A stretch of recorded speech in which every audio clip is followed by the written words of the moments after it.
Senior सहाफ़ी उमर चीमा ने हमें ज्वाइन किया है। उनसे बात कर लेते हैं। ये बताइएगा, अब आपने सुन ही लिया उस्मान डार साहब का बयान, उन सर्कमस्टांसिस पर भी सवाल हो रहा है, फिर सर्टनली वो मंजर आम पर भी नहीं थे, अचानक सा इंटरव्यू दिया, लेकिन अब एक एतराफ़ की ही सूरत कह सकते हैं जो उन्होंने बयान दिया है। ऐसे बयानात से आपको लगता है चेयरमैन PTI की मुश्किलात में इजाफा होगा? ये बात दुरुस्त है कि ये इसमें कोई इंकशाफ नहीं है, लेकिन ये डिपेंड करता है कि वो किसकी तरफ से आ रहा है। अगर ऐसे लोग जो कि इमरान खान के करीब समझे जाते थे, अगर वो इस तरह की बातें करते हैं तो इस तरह के दावों की, इस तरह के इंकशाफात की अहमियत और बढ़ जाती है।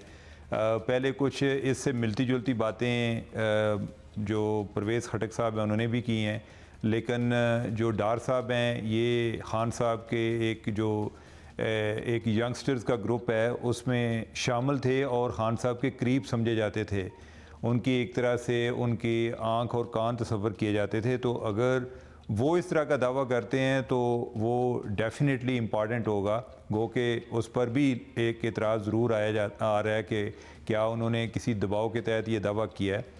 दूसरी चीज़ ये है कि जब यही मामला अदालत में चल रहा होता है तो उसमें गवाहान जो हैं उनके बयानात की एक अपनी अहमियत होती है।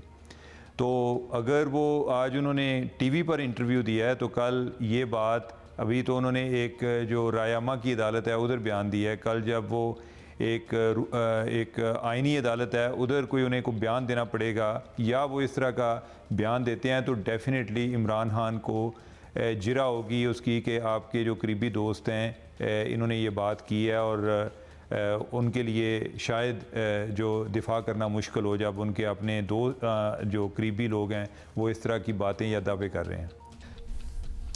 अच्छा, उस्मान डार ने तो पुरानी बातें जो हैं वो दोहराई हैं, लेकिन जो नई बात है वो है महमूद मौलवी साहब का ये बताना कि 9 मई को जो कुछ हुआ है उस नौयत की बातें ऐवान सदर में सदर की मौजूदगी में हुई थी। तो डॉक्टर आरिफ अलवी की पार्टी लॉयल्टी अपनी जगह, लेकिन बतौर सदर वो ऐसे इकदाम की हिमायत कैसे कर सकते हैं? तो जैसे वो अब अपनी ट्वीट में वफादारी साबित कर रहे हैं। बट ये जो बात है जो महमूद मौलवी ने की है, ये बात काबिल यकीन है?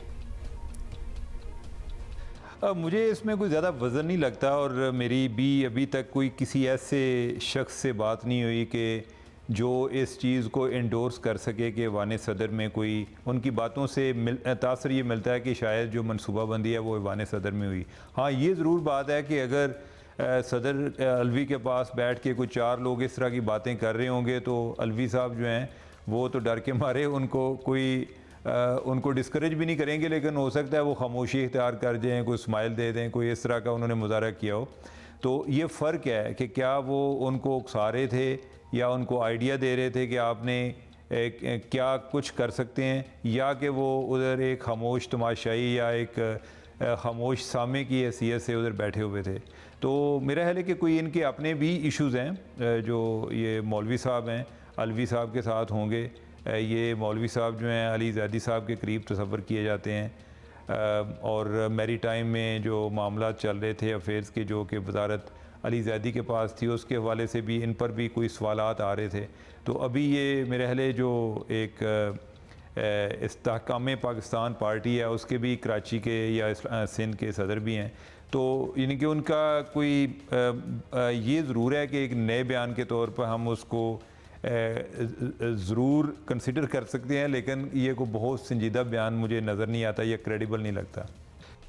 अच्छा, अब ये तासुर भी है एक उमर साहब के इतना सब कुछ सामने आने के बावजूद चेयरमैन PTI बल्कि वो लोग जो बराह रास्त 9 मई के वाक़यात में गिरफ्तार हो चुके हैं उनके खिलाफ अभी तक कोई सॉलिड कार्रवाई नज़र नहीं आई है। तो क्या हुक्म अभी तफ्तीशी मराहिल में हैं या किसी मुनासिब वक्त का इंतज़ार है? क्या लग रहा है आपको? मेरा ख्याल है कि इसमें दोनों चीज़ें हैं, कोई तफ्तीश का एलिमेंट भी होगा और वैसे भी कोई ताहीर का एक शायद ये मकसद भी हो सकता है कि अगर कोई केस को मंतकी अंजाम तक पहुँचाना शुरू कर देंगे तो लोग कहेंगे जी कि देखें ये कितनी जल्दी इन्होंने सारे फ़ैसले कर दिए, अदालत से एक से दम एक स्पीडी ट्रायल इन्होंने शुरू कर दिए हैं।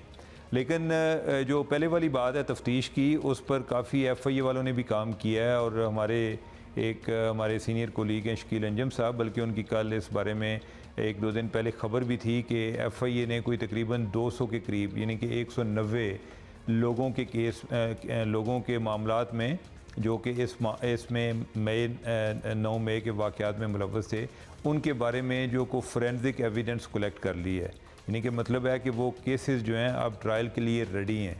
तो आने वाले दिनों में इस हवाले से कोई चीज़ें और भी मालूमात आ सकती हैं, जो इन्वेस्टिगेशंस हैं वो कंक्लूड हो रही होंगी, तो मेरे ख्याल है उसके बाद ट्रायल शुरू हो जाएंगे। बहुत बहुत थैंक यू।